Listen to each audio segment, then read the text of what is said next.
Yug, now a Ling-Lang lizard, craved male essence, an inherent trait, it seemed. She pondered her master's whereabouts. Azathoth queried if she yearned for the dungeon instead, given her monster nature. Abruptly, a wall explosion echoed and a boy tumbled into their midst. Just as he was about to vanish, his system flashed the weapon return mission. A task requiring 10 but slaps until an audible response was achieved. Thankfully, they'd escaped the thrashing. Ceres, relieved at the 2-minute deadline expiration, entered the scene. Yet it had already expired. The countdown now stood at 60 minutes. Concerned, Ceres inquired if the fainting victim could still scream. Alas, the boy lay unconscious. Ceres regretted his forceful strike. Without system power, danger lurked. Azathoth pleaded for their rescue, but Ceres hesitated, mindful of the monsters that could materialize at any moment in this unknown territory. He opted to prioritize mission completion first. With a swift move, he undid Yug's restraints and administered a spanking, prompting a shriek. Coquettishly, she inquired about his actions. Ceres explained it was necessary to swat her derriere for safe exit. A request she should comply with, he insisted. Azathoth found this preposterous excuse for flirtation baffling. Yet, he suspected Ceres would fall for such tricks. A knowing smile crossed his face. Dealing with a character like Ceres merely required a touch of flattery. A different girl steps forward, addressing Ceres, requesting he free her as well. She promises him a return favor if saved, even going so far as to offer herself willingly. Overwhelmed by fear, Ceres pledges to protect her. It turned out she'd been abducted brutally and forced here. With his agreement, he unlocked the restraints, only for Azathoth to lunge at him in a tight embrace, weeping. In this moment of vulnerability, Ceres swats Azathoth's behind. Unusually, there was no scream. Furious, Ceres questions her silence. Azathoth surprisingly requests another spanking. Ceres hesitates but then checks his system, discovering that due to the absence of a sound, Azathoth had been frozen for 5 minutes. With Ceres falling to the ground, frozen solid, Yug crawls towards him and cradles his head, voicing her discomfort and urging for his essence and blood. If not provided soon, she might perish, she warns.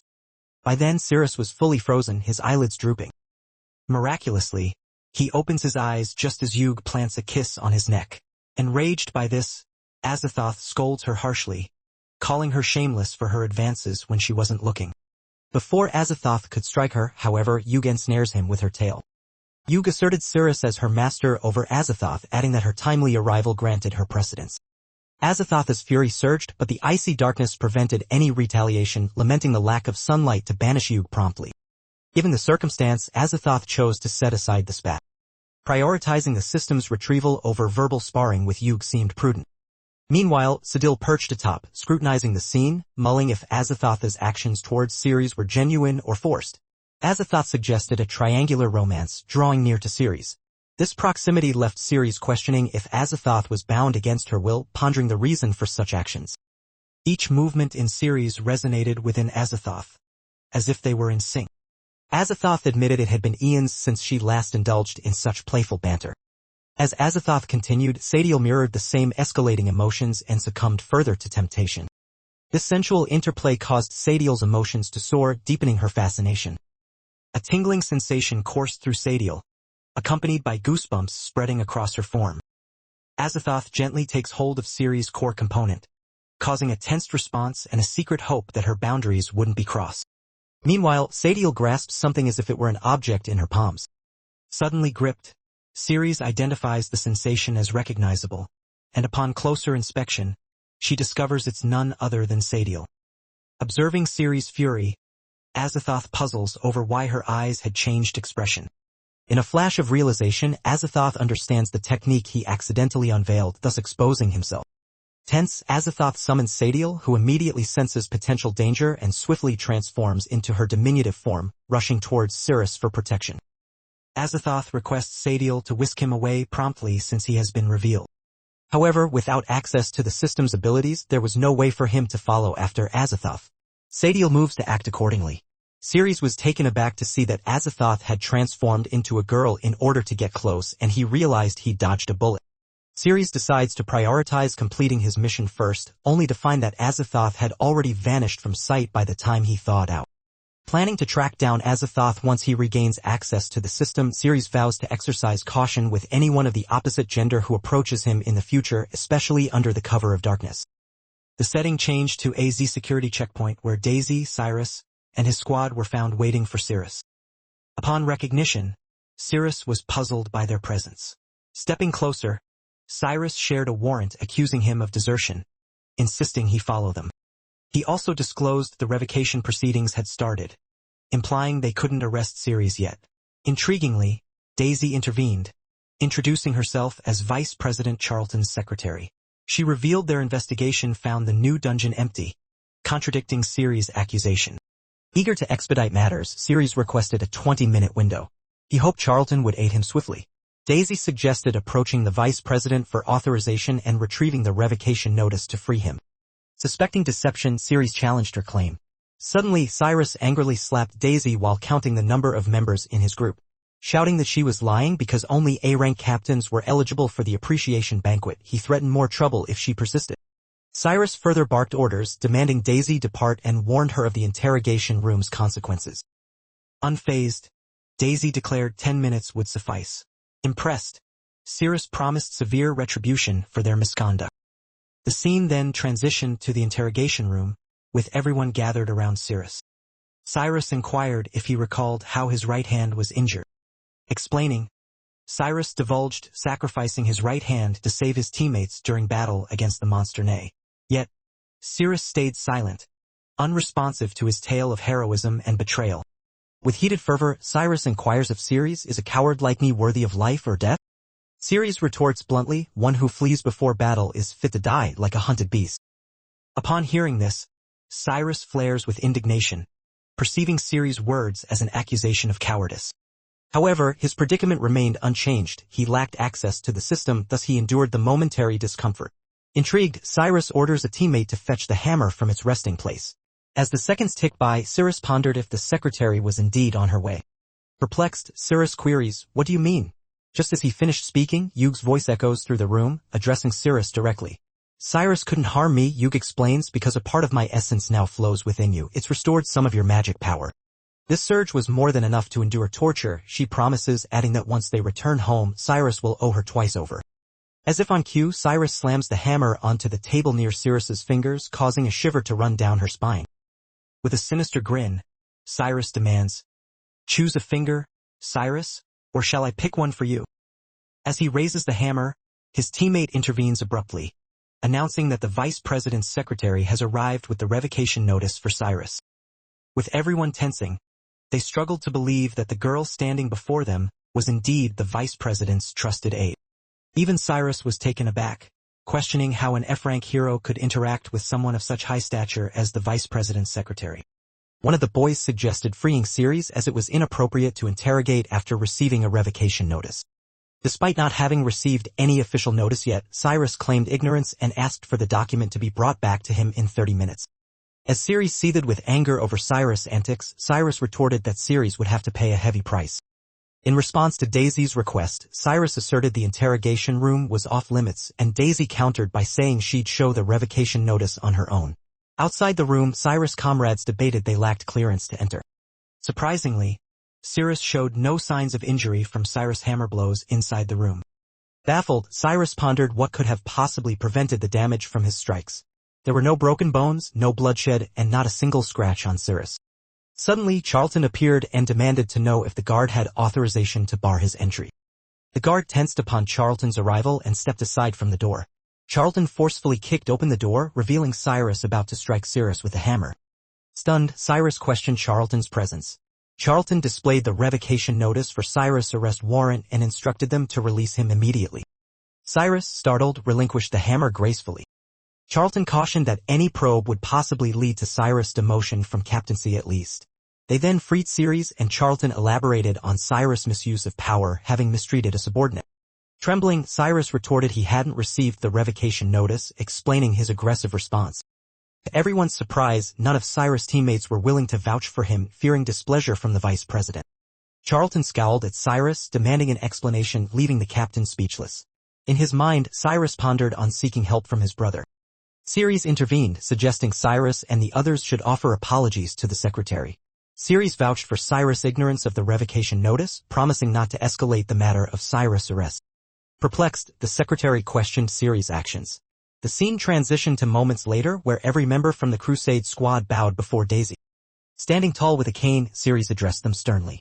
Everyone apologized to Daisy, but Ceres chastised them for their disrespect, whacking them playfully on the rear with his cane. As everyone yelped in pain, Daisy blushed and smiled, her thoughts wandering towards Ceres. In unison, they all proclaimed their wrongdoings and swore not to repeat them again. With that, Ceres declared his mission accomplished, informing Cyrus of the resolution between him and Daisy. Cyrus questioned if Cyrus truly meant he'd drop the arrest matter. Perplexed, Cyrus inquired about Cyrus' intentions. In a fit of anger, Ceres gripped Cyrus' hand forcefully, demanding an immediate resolution. Consequently, Cyrus yelped in pain and apologized profusely, pleading for forgiveness. Angrily, Ceres retorted that it was about Cyrus striking his hand with a hammer, tightening his grip even more. Ceres nodded, signaling his intention, and swiftly broke Cyrus' hand by striking it against his knee. Upon Mia's arrival, two boys couldn't help but comment on her daring attire. Instantly, Cyrus' left hand met a similar fate from the middle. His comrades grew anxious, inquiring about his well-being. Charlton clarified that they wielded unrivaled purification magic, capable of eradicating any toxins from the body. He added that they founded the church with a mission to expunge all malicious thoughts from the world. Confused, Ceres sought enlightenment regarding the Holy See.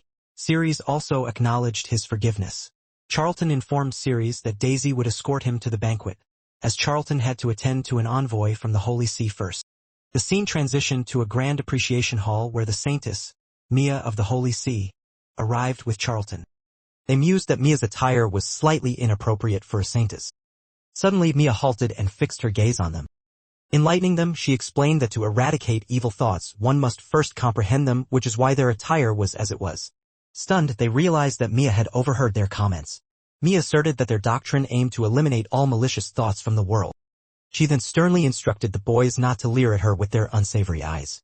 Upon hearing this, Charlton grew incensed and ordered the guards to administer 10 slaps. Swiftly, they bowed and expressed their regrets. Mia stepped in, assuring Charlton there was no need for retaliation. She clarified that if they disciplined these two, everyone within the hall would be subject to punishment, save the host. Charlton was taken aback, querying how he differed from the rest. Mia responded to Charlton, explaining that while his mind was in turmoil, his body remained composed. Whispers filled the hall as they overheard rumors about the vice president's condition. Those who reacted strongly were labeled as impure, contrasting Charlton's self-restraint. Upon hearing this, Charlton turned beet red and defended himself, asserting his purity of heart. The scene then moved outside the hall where Daisy and Cyrus made their entrance. Daisy pointed out that they had arrived at the right location, so it was time to proceed inside. Curiously, Cyrus inquired about the purification magic of the Holy See. She also hinted at the perilous nature of being a hero, as every region's guild vied for their allegiance, yet all were turned down. Affirmatively, Daisy agreed, attributing it to their unique magic that could heal everything from minor injuries to grave afflictions. They refrained from using their magic even when help was needed due to lingering evil thoughts. Ceres contemplated if they might cure his poison, thus prompting him to seek them out urgently. Upon entering the hall, Ceres found a throng of people gathered in one place, so he questioned Daisy about it. Not only did Ceres hint at a potential partnership if one passed the test, but their guild from Zone Z would significantly boost their power. Daisy seemed clueless about the situation. Enter Charlton, who clarified that the saintess was assessing their worthiness for collaboration with the Holy See. Mia, pointing towards something, revealed it as the sacred evil heart of their Holy See. Once inside, gemstones would gauge one's evil thoughts. Collaboration with the Holy See hinged on a person's purity of heart. None from other regions had succeeded so far. Intrigued by the mystery, everyone started speculating about the test and its measurements. Mia simply suggested they should give it a try. Logan, Team 7's captain, boldly stepped up to take on the challenge, proclaiming his pure heart and lack of shameful deeds. Strutting towards the test, Mia smiled. Upon entering, Logan was left awestruck by a catwoman who happened to be his kryptonite. Overwhelmed by her stunning presence, he found himself in an embarrassing situation. Out of the blue, the catwoman moved closer to him. Unprepared for her sudden advance, he tightened up, questioning why she approached him so abruptly. The catwoman purred softly, captivating Logan, who admired her grandeur and yearned to stroke her fur. She inquired about his desired gameplay. Eagerly, Logan requested a round with her stunning features. She sternly warned him off, finding his advance distasteful, and promptly ejected him from the tent. Mia was taken aback as she observed that Logan harbored many impure thoughts, reflected on the gemstone at 88% evilness. Emerging from the tent, he held in agony due to a chin injury.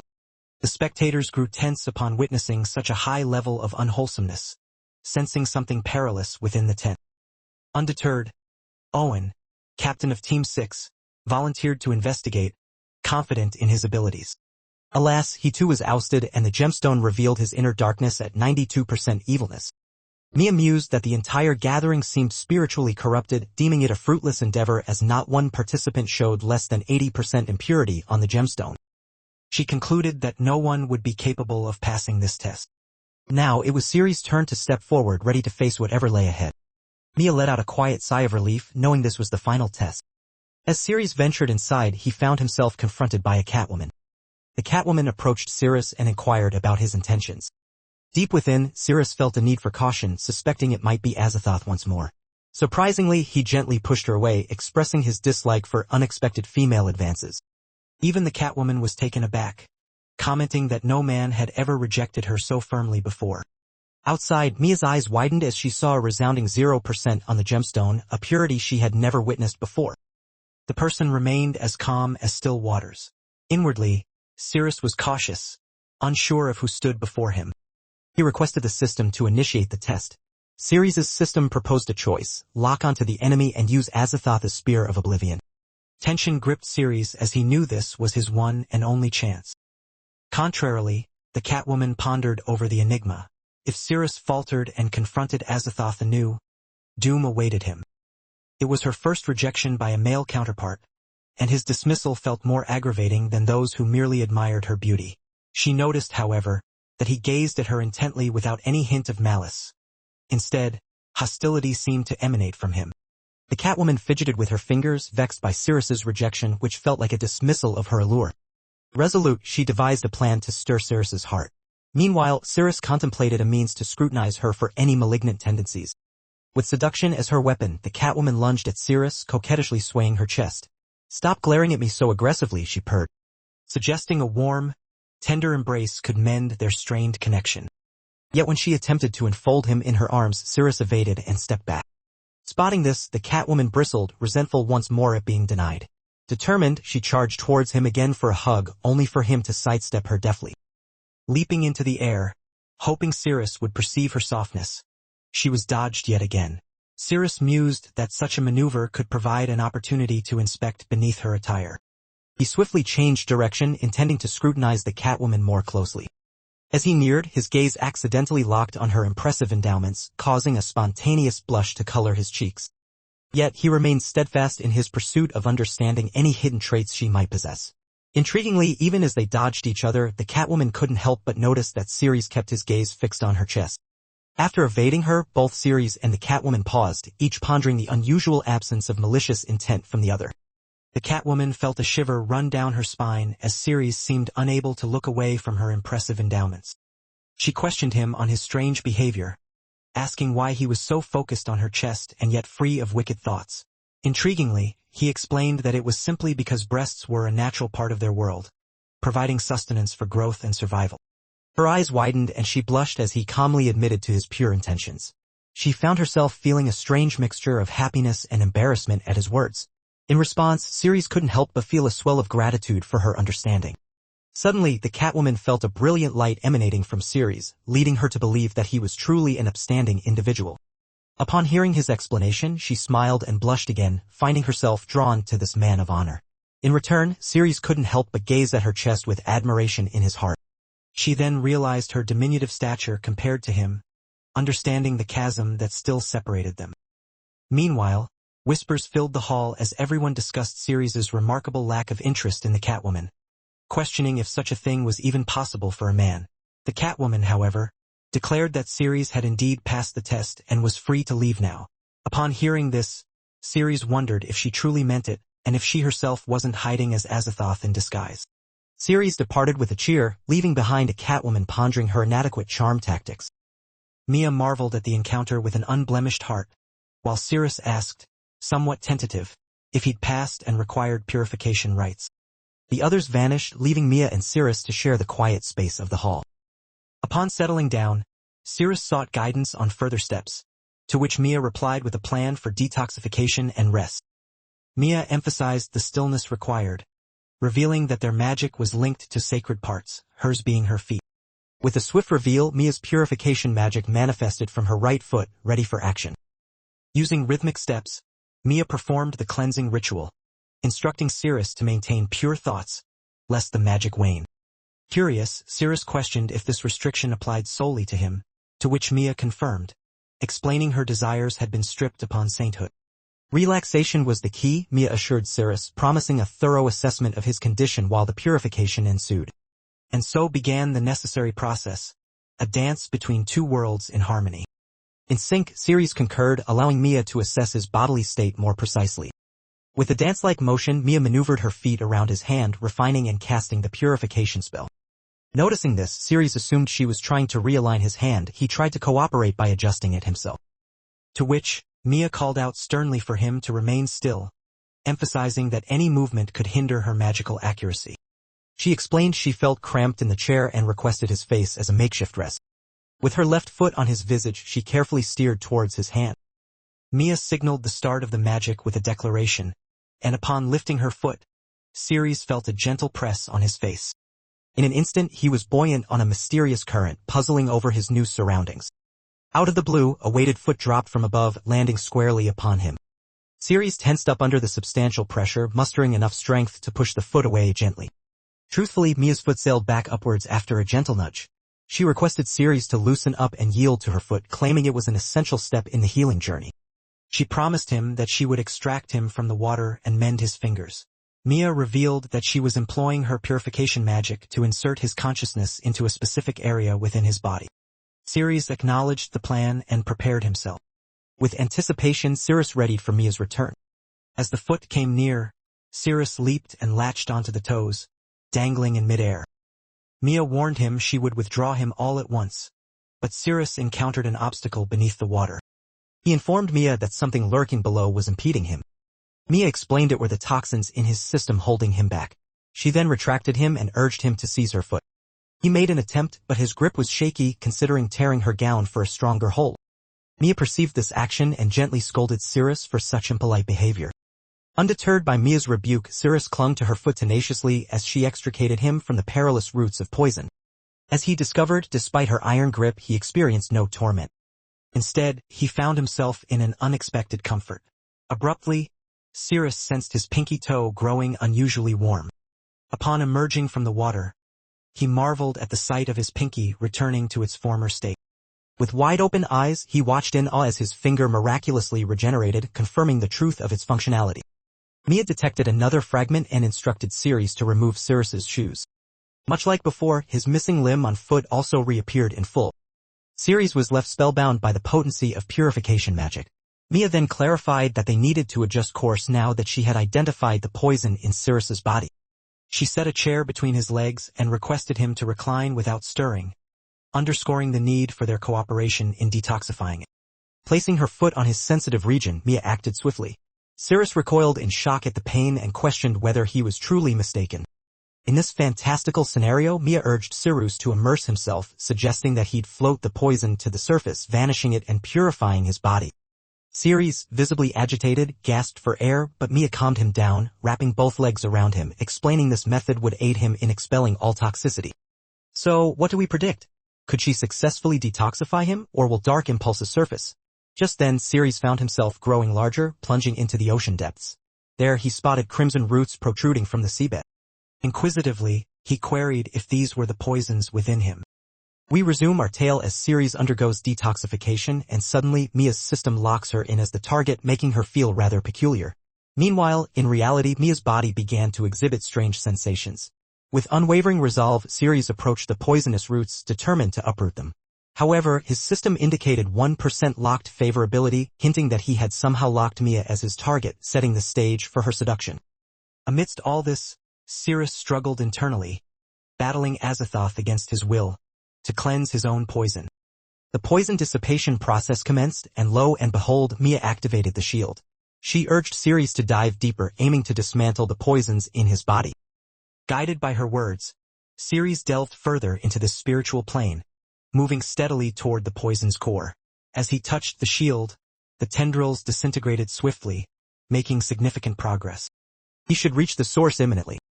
Despite covering a substantial distance, the source still appeared elusive. However, after what seemed like an eternity underwater, Ceres realized he hadn't made any headway. Mia clarifies that distance within the realm of body consciousness isn't always linear. So, even if it appears near, it might be quite a trek, you see. Meanwhile, Mia keeps rubbing her feet nervously to sustain the shield, but fears she may tire out. And here's an interesting twist: the system's locked and favorability soars to 21%. You could say Ceres is winning her over, right? Alas, it seems the shield's showing signs of strain, with water seeping in from beyond its borders. Our boy calls out for Mia, who admits her purification magic's waning, and she's baffled as to why. Favorability skyrockets to 47%, and she confides in him that impure thoughts, let's call them lewd, are surfacing. She quickly warns him against fixating on clapping her cheeks, since his excitement could jeopardize the purification magic. Trouble seems to escalate as our boy finds himself trapped once more in the poison's grip and struggling to breathe. Mia intensifies her efforts to patch up the shield, but her reddened face and soaring favorability to 69% hint she may not hold out much longer. In a blink, Ceres finds himself back in reality, fighting to break free from the cold embrace of unconsciousness. The Saintess gives a peculiar grin, eyes sparkling with unknown intentions. The favorability gauge soars to 87%, suggesting she's been quite occupied with some intriguing massage techniques, and her eagerness is palpable. As if on cue, the favorability rises further to 91%. Caught in the act, our boy snaps her out of it, surprising the Saintess to find Ceres back in reality. The treatment has failed, leaving them both puzzled. She's left in a daze, heart pounding like a drum, feeling as if it might burst from her chest. Confused and ashamed, she decides to keep this incident hidden. Unsettling thoughts swirl within her, making her feel wet and disoriented. She blames herself for the failed purification magic, fearing it's her evil thoughts that caused it. Shaking her head, she insists there's no poison the Holy See can't cure, but warns of a long-term recovery. She frets about potential damage to the Holy See's reputation and then drops the bombshell. The treatment is over. Left bewildered, our boy questions if she can't remove the poison from his body after all. She promises to seek the source of the poison and let him know when found. In the meantime, she offers to heal his physical wounds. He's invited to visit the Holy See anytime to find her, and with a flourish, she introduces herself as Lilia. With a heavy heart, Sirius wonders if Azathoth might be the only hope left for his poison. Our girl's struggle to maintain composure is evident, as her body seems to crave something more than mere companionship. Hidden behind a pillar, Lilia appears to be experiencing a hormonal roller coaster. The next moment finds Cyrus enduring a rough ride, literally and figuratively, at the hands of his brother. His brother's face is as stormy as the sea, clearly displeased with Cyrus' inability to complete even the simplest tasks. But Cyrus quickly interjects, blaming the president's involvement for his failure. The brother, unimpressed, commands silence and drops an envelope on Cyrus. Intrigued, Cyrus inquires about its contents. His senior brother reveals a map to the A-rank dungeon, Shia. Surprised, Cyrus expresses his doubts about fighting the S-rank monster when he's not even a rank himself. The senior clarifies that he'd intercepted news and prevented its spread, making the monster vulnerable. The returned heroes reported Shia's severe damage, and even F-rank heroes could now defeat it. A prospect as tempting as walking into a trap. That's when the senior shares that Shia dungeon has already been nearly conquered by K's heroes. Cyrus' eyes light up with hope. This is his opportunity to seize the moment and secure the captain's position. Overconfident, Cyrus assures his brother he'll handle it. However, it seems like he's celebrating his victory prematurely. And Azathoth, in a twisted act of loyalty, pours some of its own blood into the monster's mouth, causing Shia to heal and rise like an enraged bull from the rubble. Indeed, it appears that Shia, the monster, is being healed once again by Azathoth. The monster exhales a grateful sigh after brushing with death, acknowledging Azathoth's aid once more. Overwhelmed by gratitude, it promises to repay this favor at any cost. True to form, Azathoth commands the creature to eliminate a human for him, our protagonist included. Indeed, our hero is on a quest to uncover this cross-dressing enigma, too. The enthusiastic vice president acknowledges our hero's substantial efforts in the guild. He elucidates that their Z area will collaborate with the Holy See, amplifying their power substantially. Thus empowered, our hero seizes the opportunity and demands the captain's position. The vice president hints at accommodating his request if needed. Our hero presses on, asserting his desire for the captaincy without delay. With merely 49 days left on his clock, there's no time to waste. The vice president consents to his wish and Cyrus vows to depart the city by midday to prepare. However, the vice president queries why such haste, pointing out that promoting a new captain could take longer than anticipated. She explains it's a gesture of gratitude for our hero's decisive blow against Cyrus. The secretary interjects, offering assistance to expedite the process before noon. Later, our hero returns home. Upon entering, Yug warmly greets him and shares that she's cleaned everything and even cooked all the meals.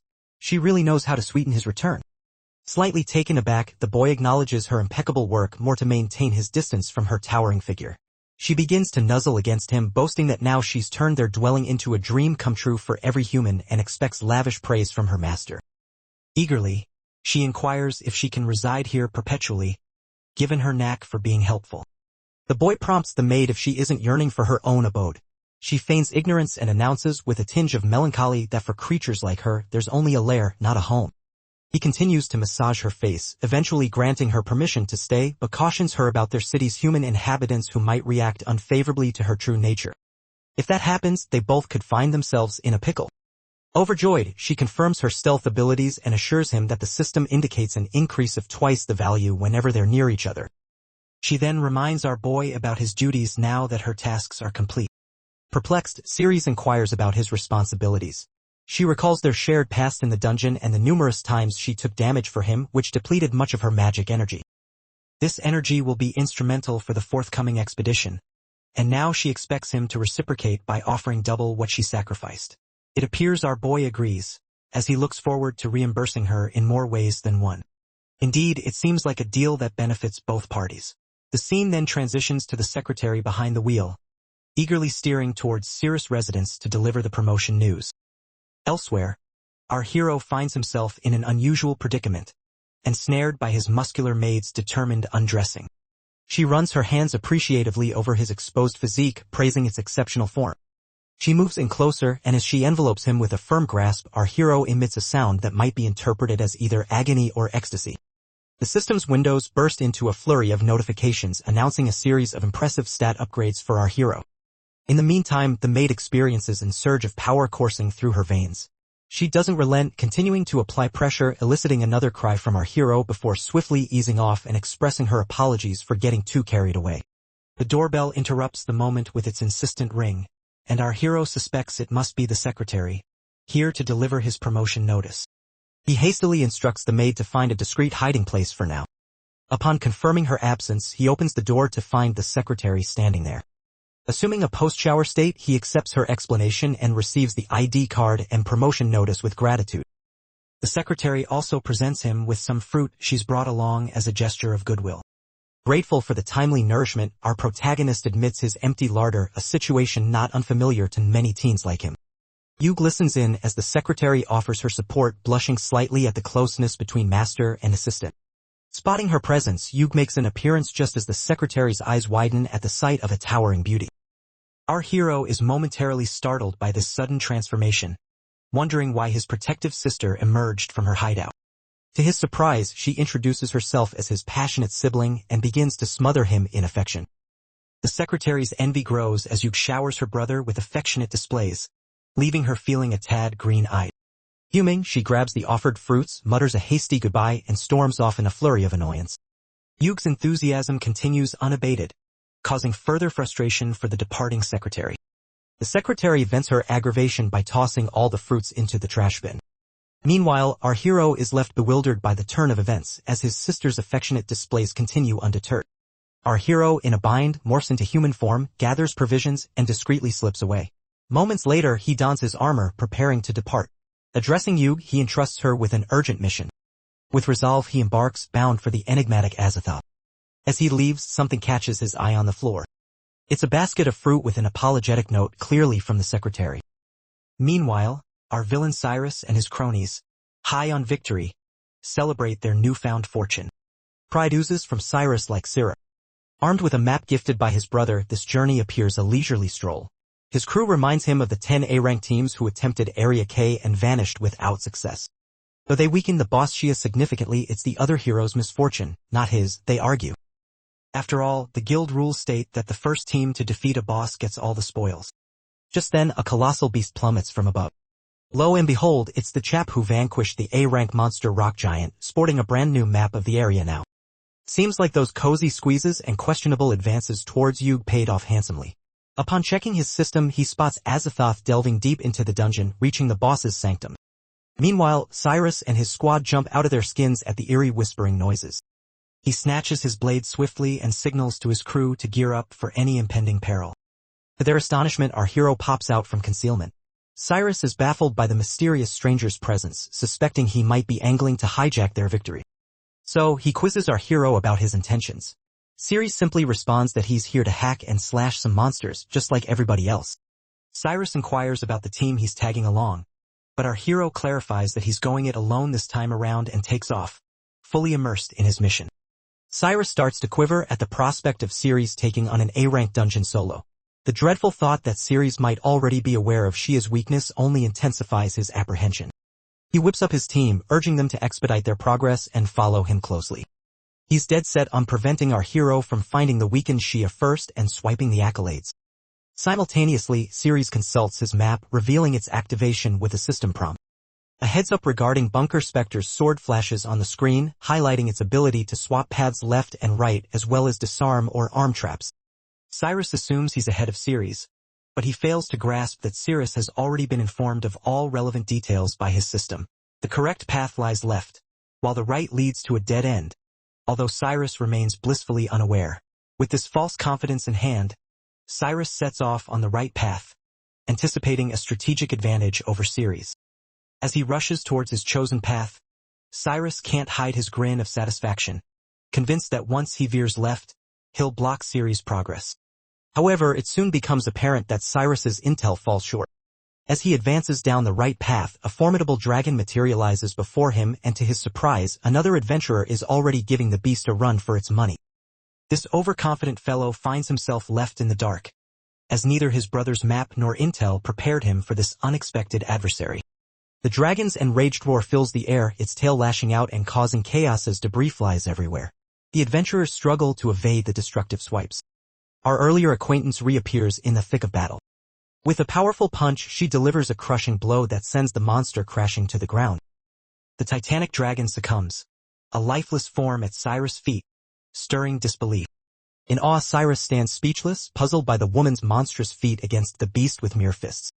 Upon subduing the dragon, she glides over to Cyrus and his team, introducing herself as Daphne, an S-rank adventurer from Area K.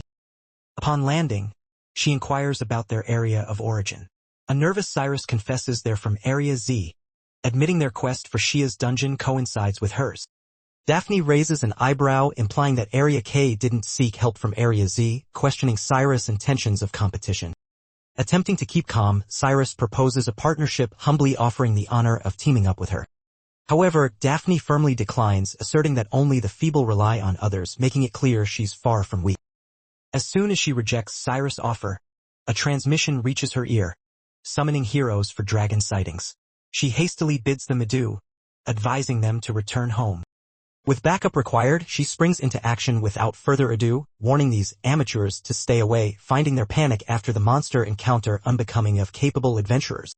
In a flash, Daphne disappears from sight, leaving an impression as her powerful takeoff propels her skyward, departing with a swiftness that shatters the ground beneath her.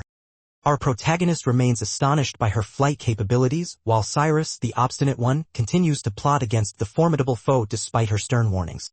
Even Ceres, usually composed, can't help but roll her eyes at Cyrus' stubbornness. With a swift move, Cyrus triggers the device and lowers the colossal barriers, convinced he's secured their safety. Now he dreams of reaping the rewards for vanquishing the beast alone. Meanwhile, our hero gathers his dwindling magic power around the sword. With a powerful tug, the sword is freed from its resting place, leaving him with mere 3,530 units of energy. The ground trembles as if awakening, leaving Cyrus and his followers in a daze. In contrast, our hero, now grasping the legendary Bunker Scepter, chooses the right path. Cyrus is confident they'll reach their destination soon, given that the area appears clear of threats. But the moment they step out, everyone's eyes widen in shock at the sight of B-rank monsters known as obsidian claws. It's obvious that these aren't creatures to be trifled with. The growling horde of obsidian claws barreled towards Cyrus's group, baring their teeth menacingly. Inside Boss Shia's chamber, Azathoth and his minions stood, the former looking drained and listless after feeding his blood to Shia. With a weary sigh, he instructed his pet to perform optimally. The creature, buzzing with newfound power from the blood, boasted of its upcoming victory over our protagonist. The purple-headed Azathoth pondered if Shia had what it takes to bring down our resilient hero who could amplify his strength in combat. Azathoth expressed confidence that this time would be different as the dungeon's monsters were all male, leaving no female aid for our protagonist. Eager to test the sword's sharpness, our hero found himself surrounded by a pack of wolves, drained but determined after expended energy. The system warned of hidden traps activated by the sword at specific points, prompting him to act swiftly and strike the trigger. Arrows rained down, obliterating the wild beasts like they were mere cucumbers in a ninja game. Our hero located all the trigger points throughout the dungeon and spotted the first one right before him, ready to unleash a storm of arrows. The last remaining monster stood defiantly, but Cirrus remained cool and collected. With a powerful swing, he positioned himself and sliced through the beast effortlessly. Just as he finishes, another wolf lunges at him, its eyes gleaming with ferocity. He swiftly adjusts his grip on the sword and delivers a powerful blow to the creature's head, sending it yelping away. As for Cyrus' band of adventurers, they're taking a heavy beating from these wolves, their spirits visibly waning. It's becoming evident that these beasts are more than just B-rank foes, leaving the party with few options other than a hasty retreat, tails down. Yet upon reaching the entrance they came through, Cyrus finds it sealed behind him, trapping them in this maze of dungeon. The wolves are closing fast, time running out for these folks, about to become a wolf's dinner if they don't find a way out pronto. Cyrus quickly orders his comrades to stall the wolves while he scours the map for an escape route. The cries of their teammates echo, desperation clear in their voices, urging Cyrus to act swiftly before they wind up as dinner. But alas, their captain is left dumbfounded by the map's contents, which only showed sealing mechanisms for the gate and no opening mechanism. Meanwhile, our guy remains surrounded by the same monstrous beasts, the battle far from over. As beasts lunge at him, our hero effortlessly jumps from his spot, landing safely on the other side. There, he discovers another activation point to his left. With monsters closing in, he promptly activates it, causing a massive stone slab to plummet downwards. In a gruesome spectacle, the slab squashes the wolves like overripe tomatoes under a speeding vehicle. Simultaneously, Cyrus' group gains access to their gate and makes a hasty exit. Yet, the beasts don't seem to lose interest, with one even snatching this arrogant lad by his leg, putting him in quite a predicament. Just when all hope seems lost, our hero swiftly retracts his sword from the trigger point. The slab that had crushed the monsters then miraculously rises once more, while the path that opened for Cyrus seals shut again. The rising stone slab crushes the monster still gripping Cyrus' leg, setting him free from its menacing jaws. With the remaining monsters dispatched, our hero contemplates his newfound weapon, finding it quite effective. As the system directs him to turn right, he carries on, leaving a trail of beastly remains in his wake. Amidst chaos, Cyrus clings to resilience, his life teetering on the edge yet unyielding. If fortune turns against him now, Cyrus foresees dire consequences. His primary concern, however, is the safety of Shia. His brother's map serves as a sword with double-edged sharpness. Return without slaying the beast, and he shall reap remorse.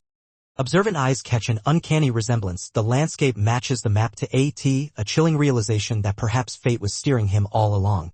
Frustration brews at the thought of his brother's cryptic guidance. The path has been reshaped since he drew the sword, a twist that seems more like a trick than a coincidence. Cyrus can't help but fume at the map that nearly cost him dearly. A crossroads appears in his journey and the map suggests turning right. Indecision hangs heavy as both paths present uncertainties.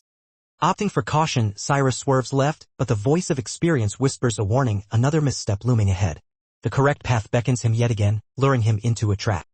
After navigating maze-like turns, the system finally declares his arrival at the boss room. Before him stands Shia, the notorious beast, visibly startled by Cyrus wielding the bunker scepter. His moves are no longer a secret to this monster. Ceres remains unfazed by Shia's taunts, his focus locked on the room ahead where Azathoth resides. Shia boasts of carrying Cyrus' head as an offering to their goddess. At the mention of the word goddess, Cyrus perks up, questioning the beast if he considers Azathoth feminine.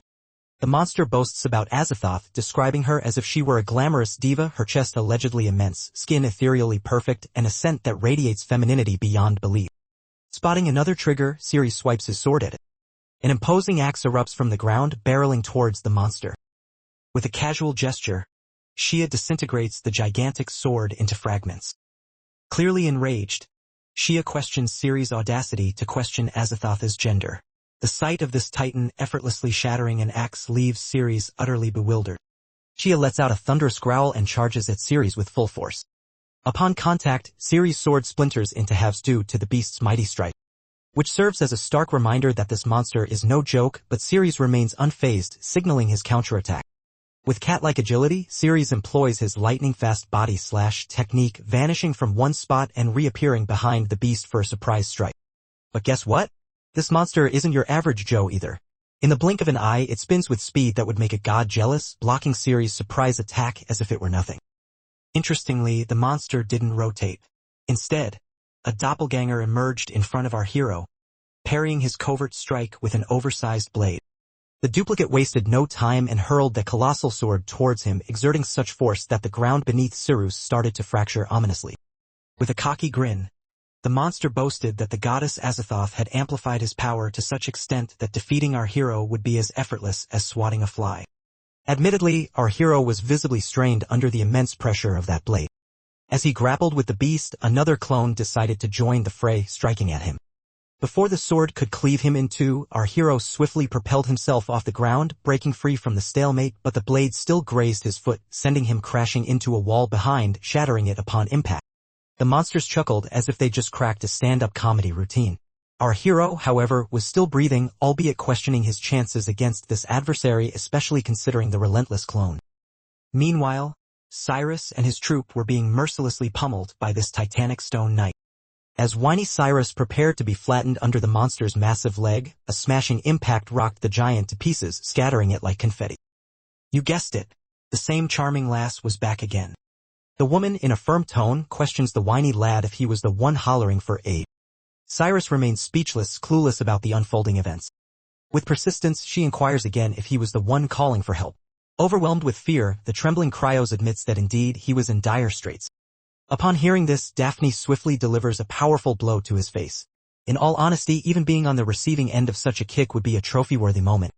She scoffs at their supposed valor, remarking that they're just quivering with terror before these monsters, utterly pathetic, she adds.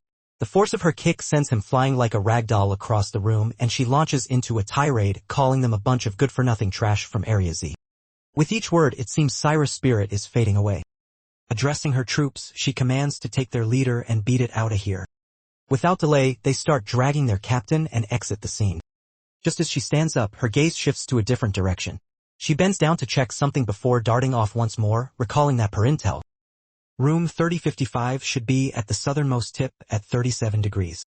With surprising ease, she vaults over sturdy walls that crumble like crumpled parchment. Our hero appears drained, teetering on the edge of exhaustion. Exhausted as he is, he can't afford to falter. The monsters demand his full attention. But against them, he seems helpless, like a leaf in a storm, barely leaving an impression. A surge of power is what Ciri requires, but it's only attainable with feminine presence nearby. Just when things look grim, Daphne barrels into the fray, piquing her curiosity about this stranger from Zone Z.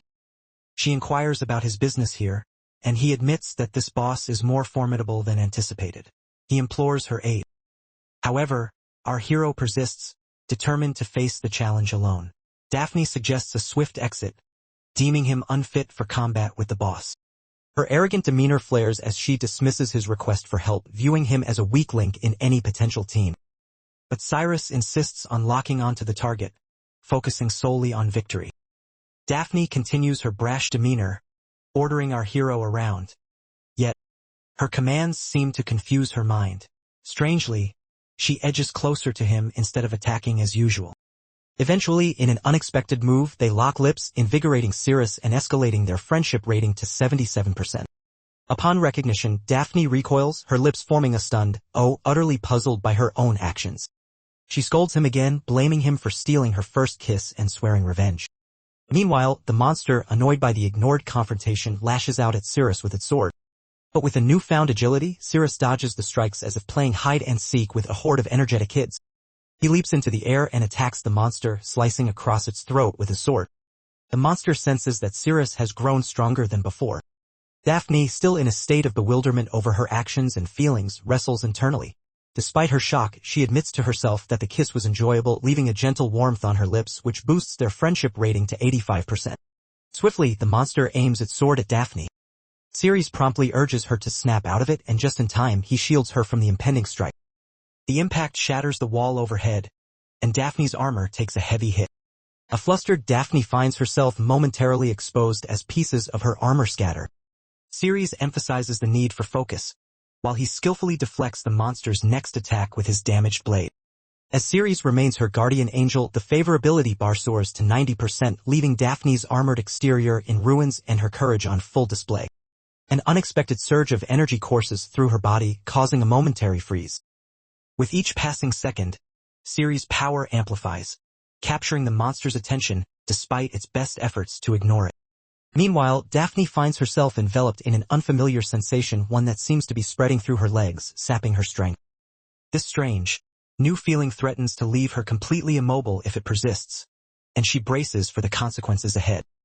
The favorability soars to an impressive 97%, fueling Daphne's struggle against her intense impulses. Unwilling to be a burden, she resists Cyrus' aid, having given more than enough already. Her unyielding pride pushes Ceres back once more, prompting him to plead for help as he battles alone proves insufficient. Daphne stands firm, her arrogance unwavering. She prides herself on solo monster slaying, a tradition she refuses to break.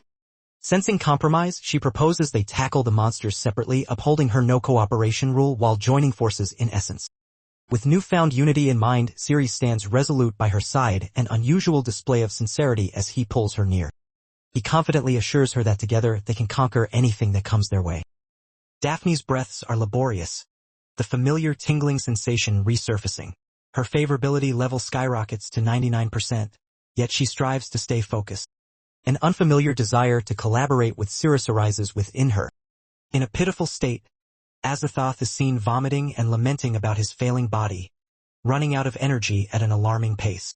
His minion panics, questioning if Shia hasn't dispatched the human yet. Daphne struggles to comprehend her unexpected urge to collaborate with Ceres. Solitude was once her norm, but now she's drawn towards joining forces with him and possibly welcoming him. Meanwhile, Azathoth passes a red pill to Sadiel, explaining his time is running short, needing Shia to eliminate Ceres swiftly.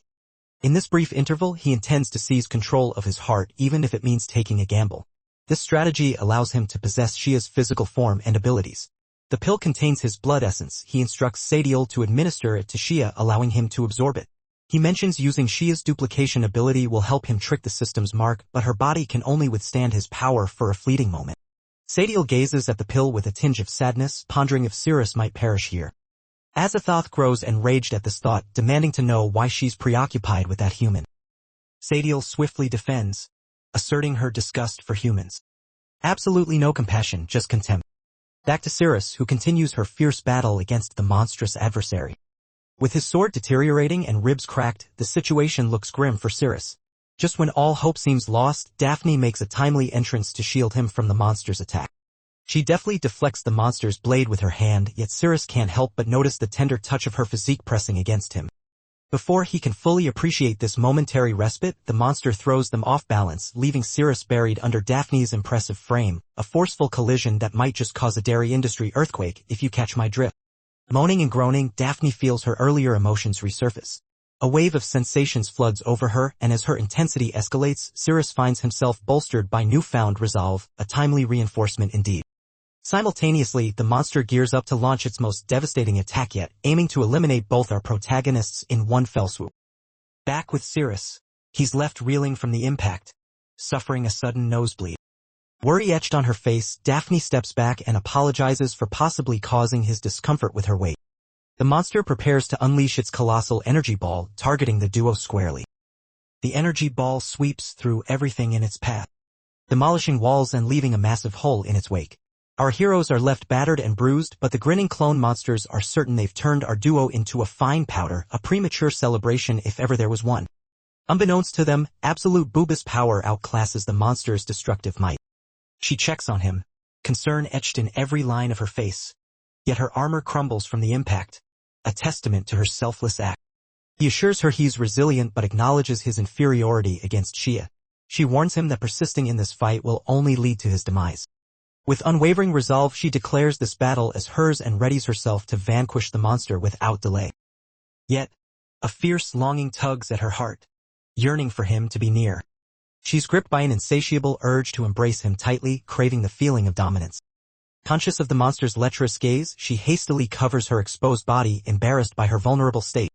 In a shy whisper, she invites him to hold her close, her milky breasts in need of protection during combat. Reminding herself of her elite status as a hero and her rigorous training, she battles her inner turmoil, trying to suppress her desires. However, every ounce of discipline seems to vanish as she wrestles with her own impulses. It's a clever deception, but her heart knows better. She clings to the notion that her actions stem from duty, tending to the wounded.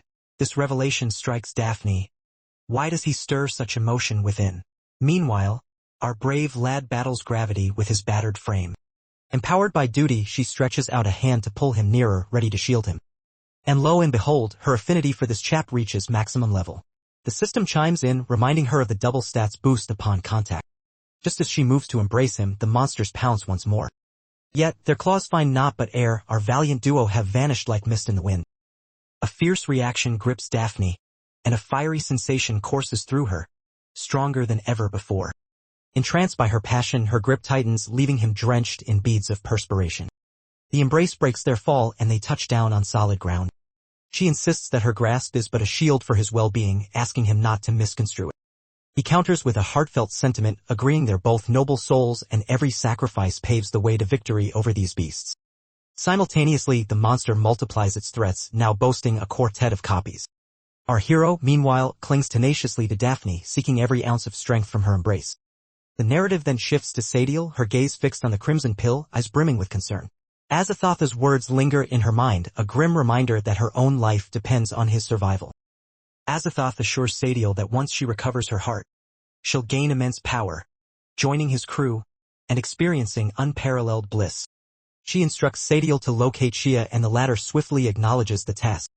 Azathoth reveals that when she closes her eyes, she can perceive through the bloodied spirit's gaze. Intrigued, Azathoth inquires if Sadiel has a preference for hugs. The stoic Sadiel expresses her unfamiliarity with such gestures. Laughing, Azathoth clarifies that he holds no intentions for such displays. Only a worthy demon king merits such privilege, and Sadiel falls short. Azathoth dismisses her, labeling her as merely a capable guard dog. Sadiel lowers her head, musing if this creature is even more despicable than the human.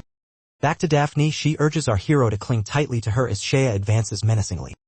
She spins and strikes the monstrous legs, only to find another one barreling towards them.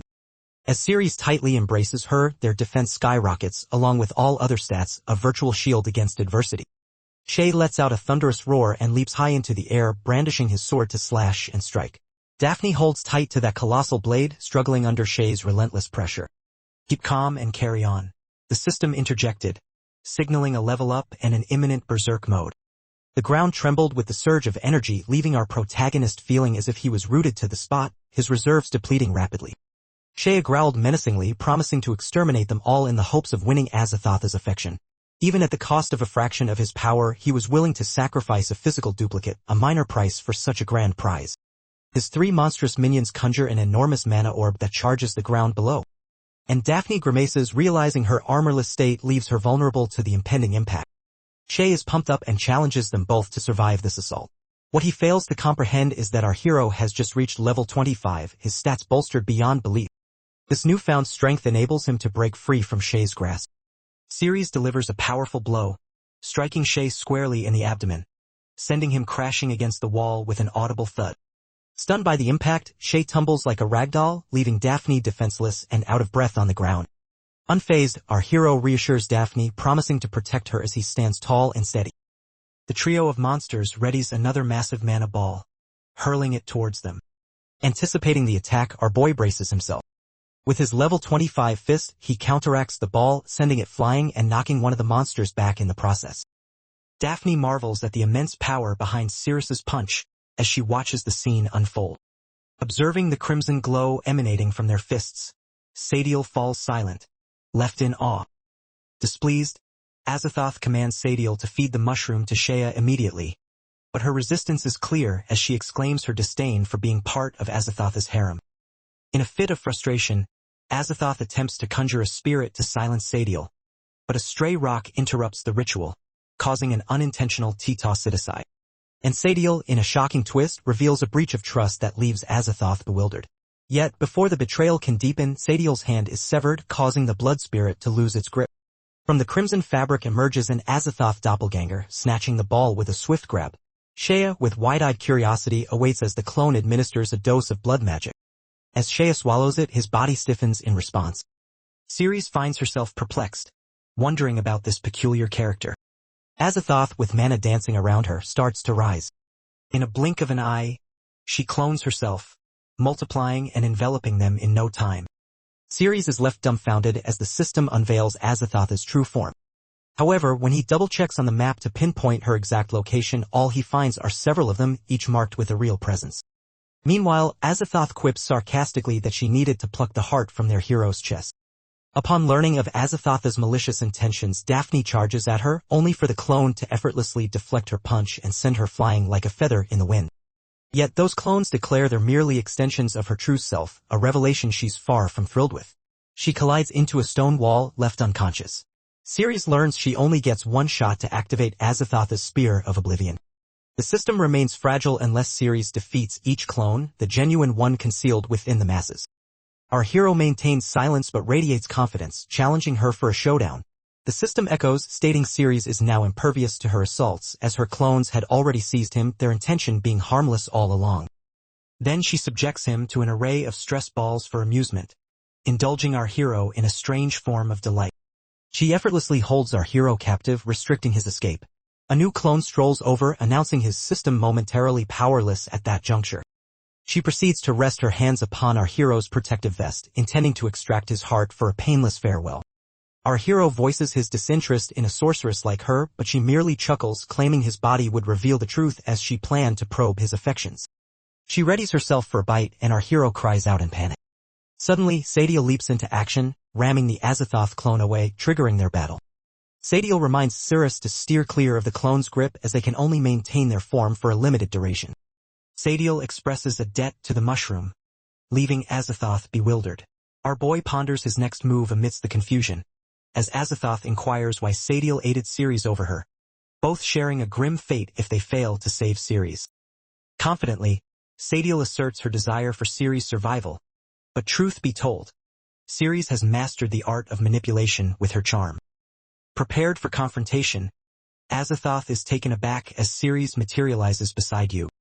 Flabbergasted, Ceres finds herself face-to-face with Sadiel.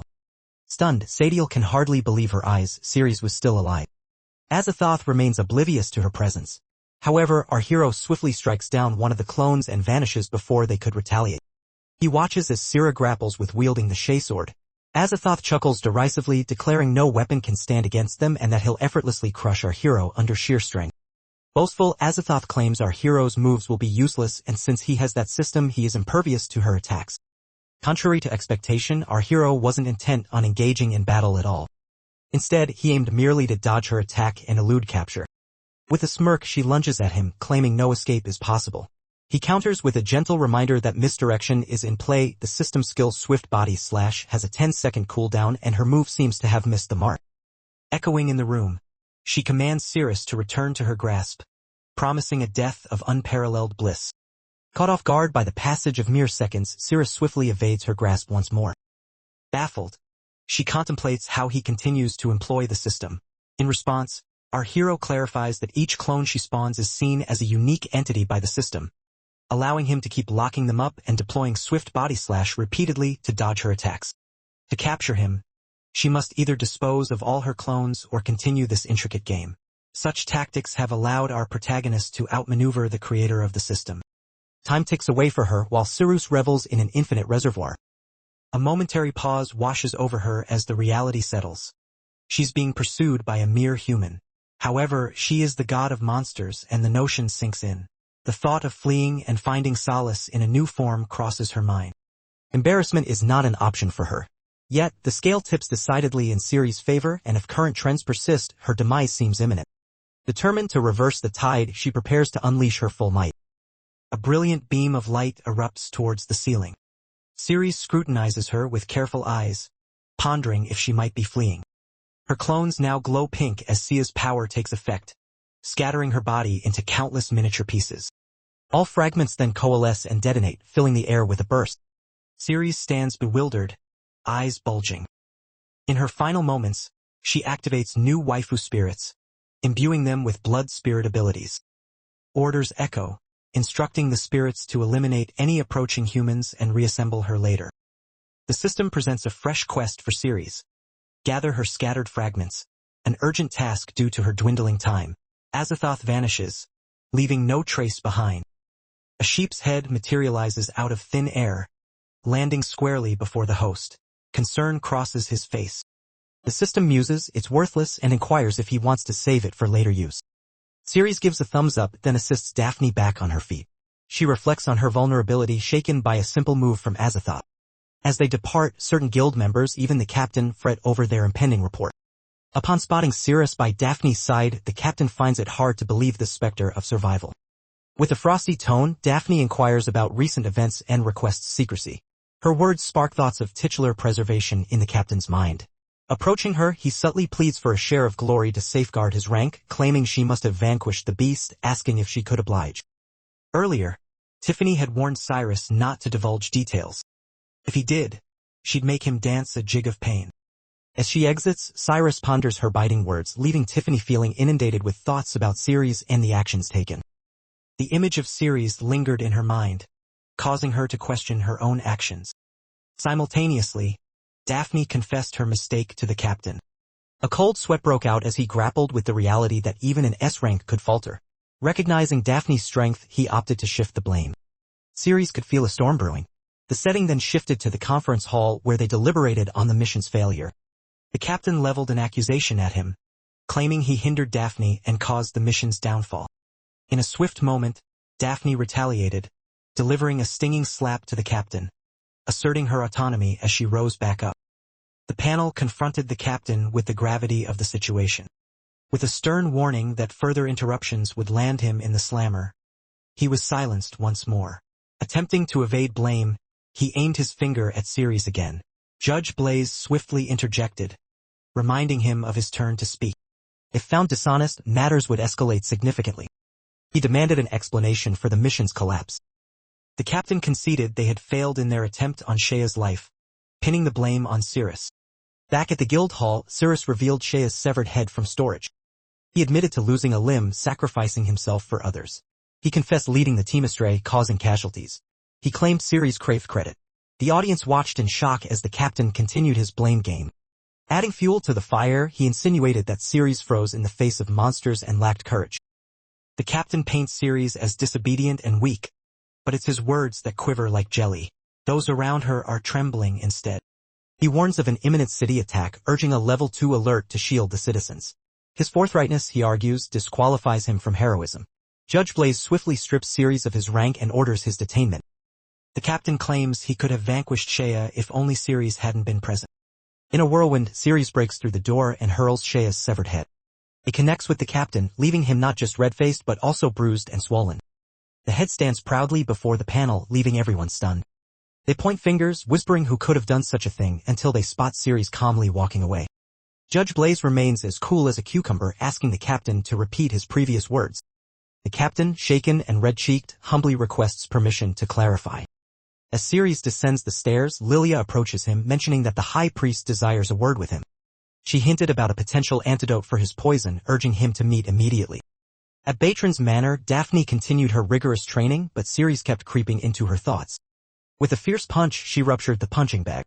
Her sparring partner, Dai, chided her for relying on others, even an F-rank hero, after exiting the dungeon. Despite this, her thoughts remained restless. Enter Daili and his companion Rakuro. Daphne snapped at them both, demanding they depart. Dai playfully called her a cranky big sister, joking that her anger would leave permanent wrinkles. Prying, Dai asked how Ceres managed to penetrate her defenses. Daphne responded with a terse command to mind her own business.